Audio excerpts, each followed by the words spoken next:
Hello peeps, it's the Hillbilly Halfwit. As you've probably gathered if you've ever watched my channel, I'm just a nobody from Mid Wales who happens to have a YouTube channel, and I quite like winding people up, I got to be honest with you. I do some serious stuff, obviously, and like to help the farm protests and things, but I have to say I do like winding people up. I shouldn't, but I do. There's no harm in mentioning it. It's just a bit of fun. And that's going out all the YouTubers who get a little bit upset about it. Take it as a bit of fun. Anyway, what we're going to talk about now is a funny story. Now, before, it just came into my head. I forgot all about this one, and I had to say it before I forgot about it, because they just go out of my head. Now, what this was, when I was working on the farm buildings. And funny enough, that is, even though I liked the forestry, I really enjoyed the forestry, that was one of the jobs I went on, and I probably enjoyed it more than anything I've ever done. Because you'd go into a farm that maybe had only some old farm buildings like the stone ones at our place, and you'd leave it within a week and a half, perhaps was 2 weeks usually, but sometimes a week and a bit, and they'd have a new shed up, and it was a total transformation for them. And they'd be so happy about it, and I always used to like that feeling, because being a small farmer myself, I realised how much it means to you to have a really nice new shed and able to store things and make it better for your animals and everything. So I really used to love the job. It was a hard work, man alive, it was hard work.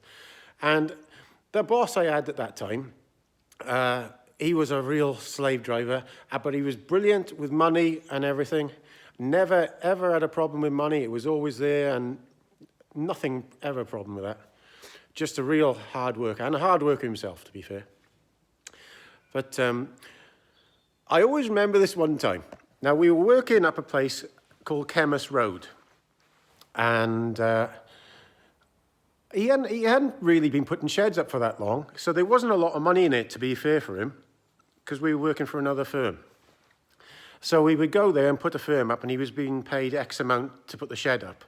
And we had to do it really quick. And it was all spot on, fair play. Everything, the guy I was working for at that time,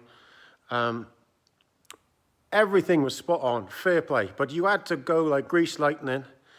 And I remember I went for a period while I was working for him to work on the wind farm.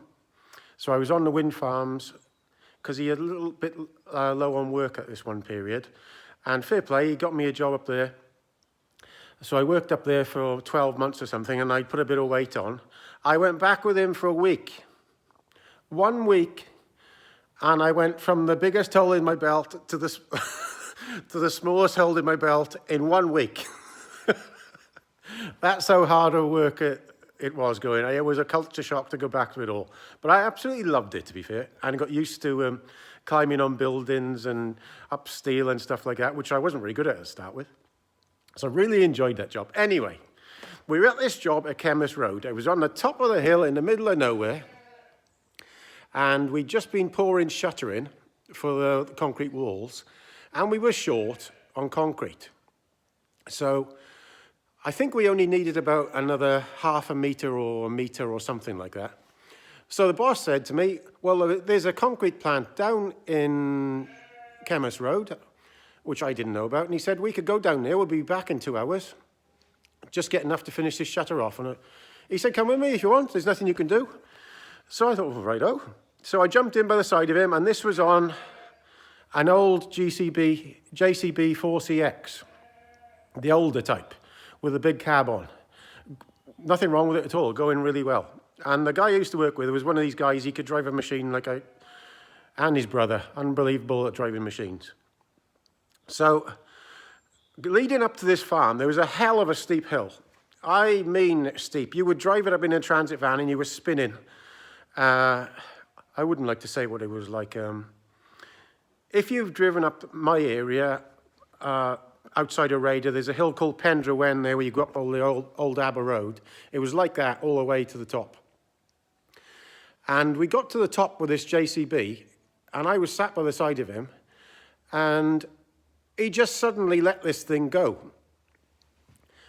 We must have been going 35, 40 mile an hour down this fucking hill now on a little lane, and we were bouncing. There was a drop this side of me, on the left side of me, and we're coming closer to this tight corner, and I'm thinking, we're not going to get round this corner. There's not a hope of getting round this corner. I honestly thought we were going to die. The speed we were going down there was faster than I go on the fast track on the road. And it was bouncing and cranking and bang. I was looking at this guy thinking, there's not even he hadn't even reached no brakes or nothing. Then we were just about coming to the end of it, and he had pulled all the levers back. So they were all trying to force the hydraulics imagine you tip the bucket straight back like that, and it's gone against the stop. So that was fully back, and someone else was fully back. And unbelievably, this thing started to slow down, and he hit the independence brake, and we went round there like a rally driver. And this is in a 3CX Sightmaster. I was swearing. That was one of them times where I thought, this is the end. Definitely, this is the end. So we went down to this concrete thing, and they tipped, I think it got 1 meter of concrete in the front of the bucket, or 3/4 of a meter of concrete. I forget what they were holding now. We went back up and we did the job, and it was all sorted. But man, oh man, it was that frightened me, man. That did frighten me, especially when you're not behind the wheel. But I had lots of really funny ones with him, and we weren't best buddies or anything, but we sort of respected each other because we worked hard. And like I told you, it was one of my favourite jobs I've ever done. But I remember another time, he got a Maestro van. So he'd made himself a roof rack so we could carry the ladders and things, because we were always continually moving back and forwards. And if you finished one job, say you put up a load of shuttering at one place, you'd go to another job in the afternoon. Really, really busy, and you were never bored, to be fair to it. And I really got on well with his two brothers, really good mates. To this day, I'm still good mates with one of them. The other one sadly passed away. And I was really good mates with him. And anyway, this one day now, we'd done the shed. Sorry, the camera's shaking. It's freezing here. We'd done this shed, and we needed to do the feed barrier. So we needed to put steel RSJs in there, and then we'd put the concrete in the middle of the feed barrier and put little stud wall, short walls up, so you could feed on for the sheep or cattle either side. And we didn't have all the steels there. And this guy was supposed to deliver the steels, and he hadn't done. So my boss said, well, go and get them from the yard there now, which was down in Cassoos. So we went to the Cassoos now in this Maestro van. And I'm expecting maybe putting 1 or 2 small ones on. And we pulled up next to this stack of 8 by 6 RSJs, 8 foot long. Yeah, they were 8 foot. There was about at least 10 of them. At least 10. And they wouldn't go in the back. So I said, what am I going to do with them? He said, put them on the roof. I couldn't lift one up on my own. They were that heavy because this was thick stuff. And anyway, we were loading them on. We put 2 on, and suspension went straight down to the stops. And I looked at my boss and I said, have you seen this? Oh, don't worry about it. Don't worry about it. So sorry about the shaking. It's so cold. So we continued to put this on. We had 2 layers of these. I'm sure they were 8 by 6 RSJs. I'm sure they were. Because they had to be strong because the cattle will push on them things.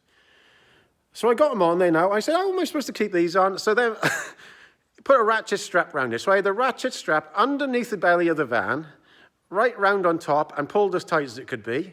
2 of them. And if you stood back and looked at this, you would have absolutely laughed your head off at it. It looked mental because it was totally flat. The tyres had gone flat, where there was about that much where you could go to the road, and it just looked completely mental and unsafe. So I'm there, I said, I was in a bit disbelief we were going to go up the road with this now. So we drove off from the actual place, and the van would hardly take off. He had to slip the clutch in first gear to take off. That's how much weight was on top of this thing. And I'm sat in the passenger seat. Sorry, I got a job to stop laughing at this one. So we drove about a mile now, and you had to stop where it went to the railway line. And he stopped.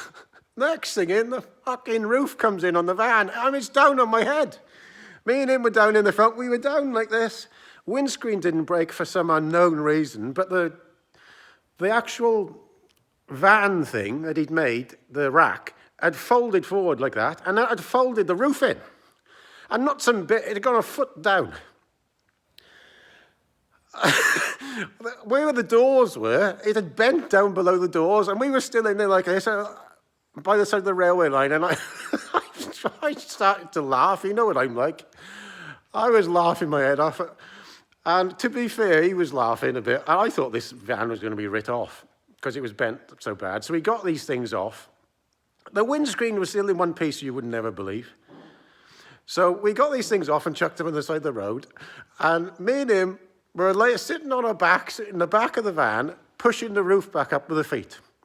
And we did that all the way along, and you would swear to God this thing bent back up. And you could see where it creased, but it worked. It actually bent back into place, and it wasn't even leaking where the windscreen was. I could not believe this thing had bent back so much, but oh my God, I always remember that. It was one of those moments where you just sat in there thinking, oh my God, what's going on here? Oh, God. So some of my friends who used to work with me tend to watch this channel, and maybe the one lad, the brother, the one I'm talking about, might watch this. And like I say, I've had so much fun with him because there was no health and safety. It was bloody dangerous, but I really enjoyed it. I really enjoyed my time making them buildings. So if a few more come along, I'll let you know. So like I said, I like winding people up. I know some people take it the wrong way, but it's just a bit of fun. And all these stories are deadly true, I swear to God. Okay, all the best, Gaz.